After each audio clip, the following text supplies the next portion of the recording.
Assalamualaikum warahmatullahi wabarakatuh. Perkenalkan, kami dari kelompok 3, di mana di sini kami menjelaskan materi tentang UTS kami, di mana kita mengevaluasi dan berikan rencana strategi terhadap PT Franchise Rumah Bersih. Yang pertama, saya akan memberikan profil perusahaan dari evaluasi kami. Yang pertama, jadi PT Rumah Bersih sendiri, Franchise Rumah Bersih adalah perusahaan yang bergerak di bidang jasa cleaning house.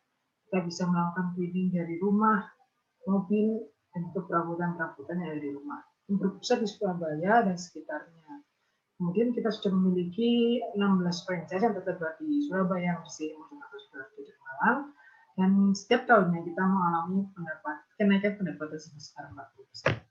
Kemudian saya akan menjelaskan STP 4P dari produk kami. Yang pertama, segmenting, mulai dari geografi sendiri adalah karena adanya pandemi, kita sekarang banyak berfokus di daerah Surabaya dan sekitarnya seperti Sidoarjo, Gresik, dan juga Mojokerto.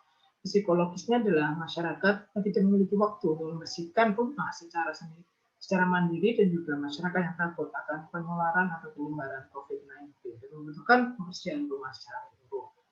Demografinya adalah penduduk dengan pendidikan yang tinggi dan juga pendapatnya tinggi yang memiliki rumah sendiri maupun pemilik kos-kosan. Targetingnya adalah keluarga yang suami istri sama-sama bekerja, yang memiliki rumah tipe 3 orang ke atas tanpa asisten rumah tangga, pemilik kos-kosan, dan juga masyarakat yang membutuhkan pembersihan signifikan secara menyeluruh. Positioningnya adalah jasa cleaning house yang sudah didukung dengan teknologi 4.0, di mana kita bisa memesan secara online, dan juga kegiatan pembersihan yang melakukan kegiatan pembersihan dengan protokol kesehatan yang cukup ketat untuk mengurangi penyebaran virus COVID-19. Hasilnya adalah 4P, mulai dari produknya adalah jasa bersih rumah, cuci mobil, motor, cuci perabotan rumah, dan kemudian setelah pandemi kita menambahkan pembersihan kos-kosan dan juga tempat peribadatan. Place-nya sendiri adalah lokasinya dekat dengan warga sehingga mudah dijangkau, dan juga kerjasama dengan agen-agen yang ada di warung-warung sehingga mereka juga menjadi agen pemasaran dari kami. Sedangkan price-nya itu lebih beragam, mulai dari 20 sampai 30 ribu untuk pembersihan motor dan mobil, bersih rumah, kos-kosan, dan tempat beribadah di tarif 30 ribu per jam. Kemudian promotionnya, di mana setelah pandemi kita juga memberikan brosur kepada masyarakat yang berdekatan dengan virus COVID-19, di mana seperti penyintas yang mereka khawatir apakah mereka sudah bersih dari virus, kemudian menyebarkan virus di tempat-tempat peribadahan yang banyak didatangi oleh orang-orang sehingga mereka membutuhkan pembersihan secara menyeluruh. Juga kita memberikan promo gratis masker ketika mereka memesan dari produk bayar kami. Ya, yang selanjutnya akan dijelaskan oleh saya.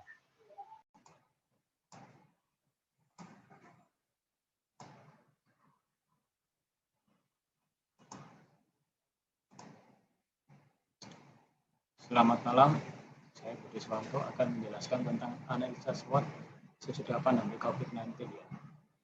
Analisa SWOT adalah metode perencanaan strategi yang bertujuan untuk mengevaluasi kekuatan, kelemahan, peluang, dan ancaman sebuah perusahaan dalam suatu proyek atau bisnis.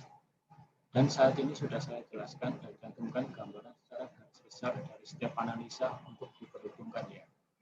Ada analisa kekuatan, kelemahan, peluang, dan ancaman. Untuk faktor internal, lebih memperhitungkan strategi analisa perbandingan kekuatan dan kelemahan.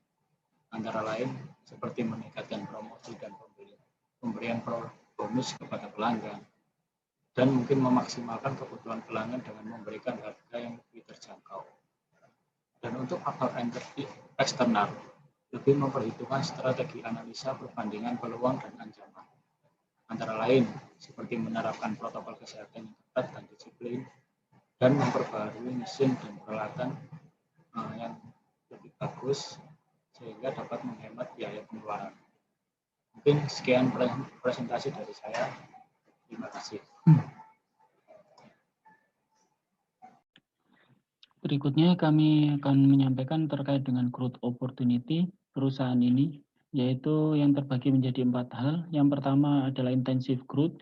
Sebelum pandemi, kita melakukan penambahan outlet dan franchise baru dan membuka area franchise di beberapa kota. Namun setelah pandemi, kita tidak membuka outlet atau area kota baru, namun menerapkan kampanye layanan higienis karena terkait dengan pandemi COVID-19. Yang kedua adalah integrative growth, di mana kita mengembangkan bisnis sebelum pandemi itu terkait dengan bisnis kita, yaitu ada bisnis sabun pembersih dan bisnis perdagangan alat kebersihan rumah. Nah, dan untuk setelah pandemi kita tetap mempertahankan bisnis ini karena bisnis ini tetap berjalan sesuai dengan yang direncanakan. Yang berikutnya adalah diversification growth. Sebelum pandemi kita mengembangkan dengan membuka jasa laundry, namun setelah pandemi kita tidak terlalu mengembangkan ini dan kita fokus pada strategi survival. Untuk berikutnya adalah downsizing dan divesting older business. Sebelum pandemi kita belum ada bisnis yang kita downsize karena marketnya itu selalu berkembang. Namun setelah pandemi kita menutup outlet di beberapa kota dan fokus pada kota besar yang padat penduduk seperti Surabaya dengan market yang kita sasar yaitu perusahaan atau kantor. Baik, selanjutnya adalah terkait dengan porter value chain. Jadi ada dua perbandingan. Yang atas adalah kondisi sebelum adanya pandemi, kemudian yang bawah adalah kondisi setelah adanya pandemi COVID.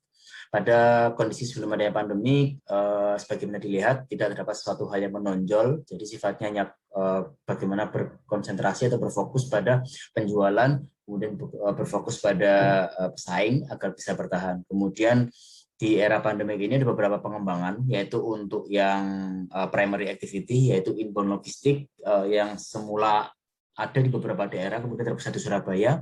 Daily report dan pengambilan bahan serta material oleh petugas dilakukan secara harian ya. Kemudian untuk SOP-nya sendiri ada standar COVID-19 yang diterapkan. Kemudian live report artinya berupa pengukuran kepuasan pelanggan yang dikelola selanjutnya oleh pihak manajemen. Kemudian untuk outbound logistik order terpusat melalui aplikasi, jadi tidak per daerah lagi. Nanti yang akan plotting dari petugasnya adalah dari pusat, sehingga itu berdasarkan pada lokasi petugas yang terdekat. Kemudian selanjutnya adalah penentuan jam layanan customer. Marketing and sales adalah strategi layanan yang kami menambahkan, yaitu berupa Steam, kemudian UV Light dan HEPA filter ya. Kemudian untuk promo bonusnya berupa layanan baru, jadi tambahan layanan plus, layanan tambahan, dan juga referral. Artinya ketika dia mereferensikan seorang untuk menggunakan jasa pelayanan dari kami, maka dia juga akan mendapatkan bonusnya. Tawaran produk, jasa, dan barang tambahan. Jadi selain kita menawarkan jasa, kita juga akan memberikan tawaran berupa produk-produk yang bisa digunakan secara mandiri oleh customer. Untuk layanannya ada penambahan dari yang sebelumnya hanya jasa bersih rumah, cuci motor, mobil, perabotan rumah tangga, pembersihan kos-kosan dan tempat ibadah. Saat ini kami juga melayani pembelian pembersihan untuk kamar isolasi dan rumah sakit. Kerjasama pun juga sudah kami jalin melalui MOU dengan beberapa rumah sakit dan layanan kesehatan ya. Kemudian ada layanan steam dan desinfektan spray. Ditunjang oleh konsep yang di atas, yaitu teknologi development, bagaimana menjaga database customer, personal approach, dan follow up next order by aplikasi. Untuk human resource management, kami melakukan filtering karyawan, tidak semata-mata yang berpengalaman, tapi juga memiliki kemauan untuk melayani dan seterusnya. Hospitality training, personal and communication development, serta COVID awareness and incentive. Jadi insentif ini berdasarkan dari kinerja dari masing-masing petugas sesuai dengan kepuasan dari pelanggan. Infrastruktur, bagaimana kami menyiapkan tim manajemen kualitas dan layanan untuk memastikan kepuasan pelanggan dan atas layanan yang diberikan secara perusahaan.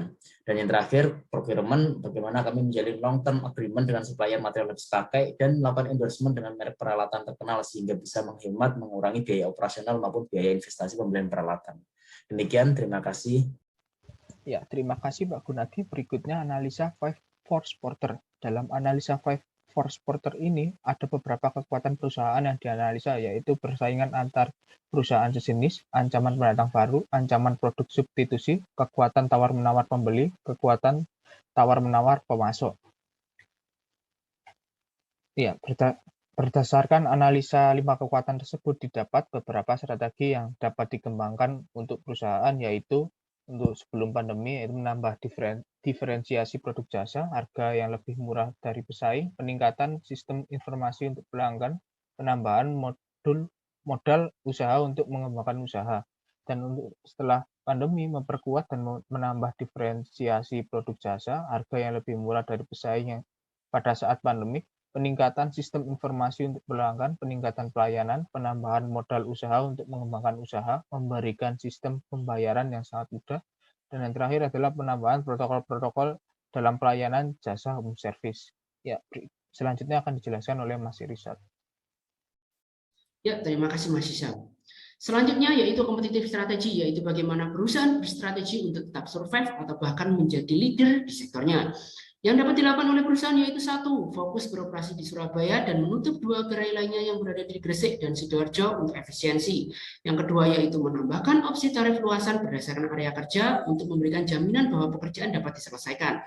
Yang ketiga yaitu cuci steam dan penyemprotan desinfektan. Yang keempat yaitu bekerja sama dengan rumah sakit atau rumah karantina COVID-19 dan kerjasama dapat berlaku untuk jangka panjang.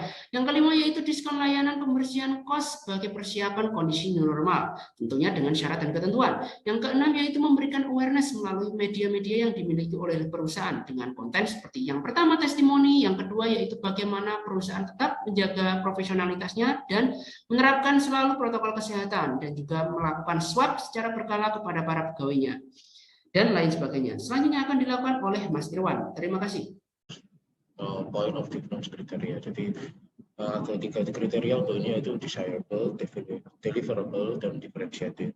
Desirable ini yang diinginkan oleh masyarakat. Nah, sebelum pandemi ini yang diinginkan tuh variasi layanan yang banyak, dan harga terjangkau dan juga kemudahan untuk mereka melakukan usaha. Tapi setelah pandemi ini ada shifting. Jadi mereka lebih mengedepankan untuk keamanan pelanggan, terus kualitas dan harga yang tentunya juga harus bersaing dan juga kecepatan pelayanannya. Terus habis itu deliverable ini kemampuan kita untuk memberikan pelayanan tersebut. Yang pertama itu kita jumlah armada kita terus bertambah setiap tahunnya sesuai dengan yang sudah dijelaskan di awal tadi.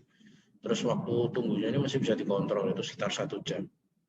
Nah, tapi setelah pandemi ini ada beberapa aturan-aturan yang harus kita patuhi. Jadi areanya ini akan dibatasi karena kemungkinan ada pembatasan wilayah atau PSBB juga.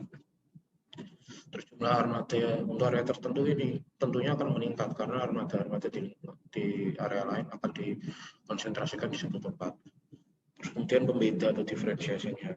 Ini kita ada kerjasama dengan pemilik warung terutama untuk memudahkan pemesanan. Kemudian ada cross-road sharing management di mana armada ini bisa berpindah wilayah sesuai dengan kebutuhan. Terus setelah pandemi ini banyak yang berubah, terutama kita berusaha untuk memberikan kemudahan pada customer kita, yaitu kita merubah satu hari per jam, kita rubah ke meter kubik sehingga bisa lebih mudah perhitungannya. Terus seluruh armada kita sudah di screening secara rutin. Terus juga ada layanan baru yang unik, yaitu layanan sterilisasi ruang isolasi mandiri. Oke, lanjut. Terus kemudian ada point of parity. Nah, di sini ada 3 form sebenarnya. Jadi kategori ini merupakan suatu hal yang umum yang harus dimiliki. Terus correlational, jadi kalau kita punya hal-hal yang baik pasti ada negatifnya. Nah, itu kita masukkan di sini. Terus kompetitivitas kita, jadi kemampuan kita untuk bersaing. Yang pertama sebelum pandemi ini kita sudah menggunakan produk-produk SNI, jadi sesuai standar. Terus sudah tersertifikasi oleh Serikat Pekerja Kebersihan. Kemudian petugasnya juga sudah terlatih dengan SOP yang sesuai.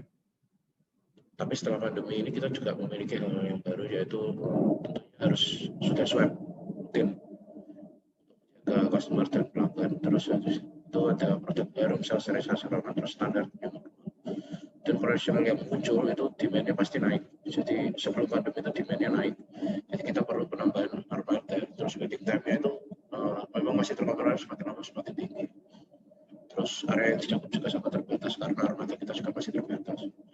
Nah, tapi setelah pandemi biaya operasional ini mulai naik karena banyak standar yang harus kita penuhi. Terus habis itu muncul aturan-aturan PSBB atau perbatasan wilayah yang armada ini kerjanya nggak bisa maksimal. Terus itu kompetitifnya jadi kemungkinan untuk bersaing. Yang pertama itu kita sebelum pandemi itu bisa menambah outlet terus, punya kemampuan untuk menambah outlet terus. Jadi kontrol meskipun makin tinggi kita masih bisa kontrol dengan prosedur manajemen kita. Terus kualitasnya juga tetap terjaga karena SOP yang sudah ada. Terus untuk setelah pandemi ini kita apa yang lebih? Nah, ini bergerak lebih cepat karena kita hanya di area satu area itu Surabaya. Terus habis itu juga biaya operasional itu bisa dikurangi karena sewa outlet. kita tutup. Terus pekerja ini juga tetap termonitor kesehatannya sehingga kemungkinan untuk bermanuver itu lebih rendah. Oke, mungkin bisa dilihat. Oke, selanjutnya adalah bisnis model Canvas dari PT Francis Rumah Bersih. Ada 9 poin. Yang pertama adalah key partners. Kita memiliki rekanan dengan rumah sakit, rumah karantina, hotel, perkantoran, dan lain-lain. Untuk key activities-nya, kita berusaha untuk meningkatkan sales marketingnya, meningkatkan pengembangan software. Sedangkan untuk key resources-nya, kita memiliki petugas handal, cekatan, ramah, fast response customer service, dan good management. Untuk value proposition yang kita tawarkan adalah kita memiliki harga terjangkau, fleksibel, menerapkan protokol kesehatan, hasil memuaskan, dan tersedia banyak varian layanan cleaning. Untuk customer relationship-nya, kita menawarkan customer service experience selama 5 tahun terakhir. Dengan channel kita adalah menggunakan website, aplikasi, sales event, dan door-to-door approaching. Customer segment kita ada di area Surabaya Raya dengan mid price range, established household, boarding house owner, pengelola rumah sakit, hotel, perkantoran, dan lain-lain. Untuk customer cost structure-nya, kita ada biaya alat kebersihan, gaji pekerja dan akomodasi, biaya iklan dan administrasi, dan pajak. Untuk revenue streams, kita memperolehnya dari home cleaning service revenue, additional home cleaning service revenue, disinfectant service revenue, dan lain-lain. Sekian, terima kasih.